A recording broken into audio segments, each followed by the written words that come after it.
উন্নয়ন বঞ্চিত চরম ভোগান্তির এক সড়কের নাম দৌলতপুর টু কৃষ্ণনগর 2 কিলোমিটার সড়ক।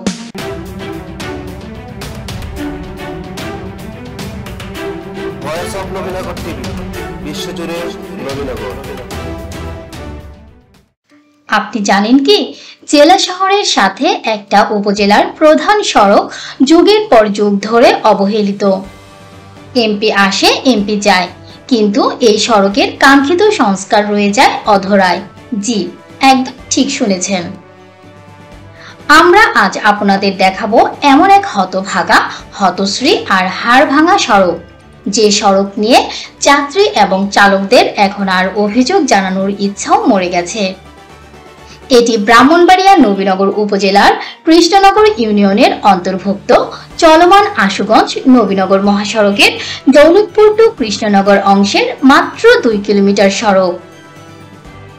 নবীনগর উপজেলা থেকে প্রতিদিন শতাধিক সিএনজি, অটোরিকশা, মোটরসাইকেল সহ ব্যক্তিগত গাড়ি এই সড়ক ব্যবহার করে জেলা শহর ব্রাহ্মণবাড়িয়া হয়ে বাংলাদেশের নানা প্রান্তে যাতায়াত করে।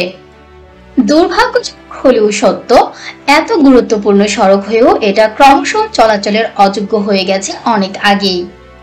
এই সড়ক রোদেলা আবহাওয়ায় ধুলোবালুতে সয়লাব, আর বৃষ্টি হলে সড়ক ভেঙে 2 ভাগ।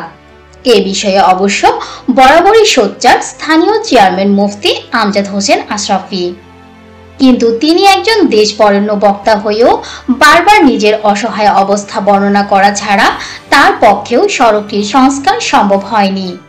এর কারণ হিসেবে তিনি জানান, এটি সড়ক ও জনপথ বিভাগ ব্রাহ্মণবাড়িয়ার আওতাধীন।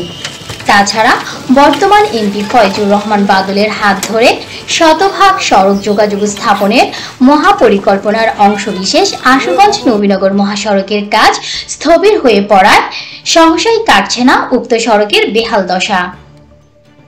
এ বিষয়ে সংশ্লিষ্ট কর্তৃপক্ষের একটাই ভাষ্য, শীঘ্রই শুরু হবে সড়কের সংস্কার কাজ। তবে কবে নাগাদ শুরু হবে কাজ আর কবে মুক্তি পাবে এই সড়কে চলাচলকারী যাত্রী চালকগণ, তার কোনো সদুত্তর নেই কারো কাছে। Adib Ulfat Talukdar, voice of Nabinagar TV.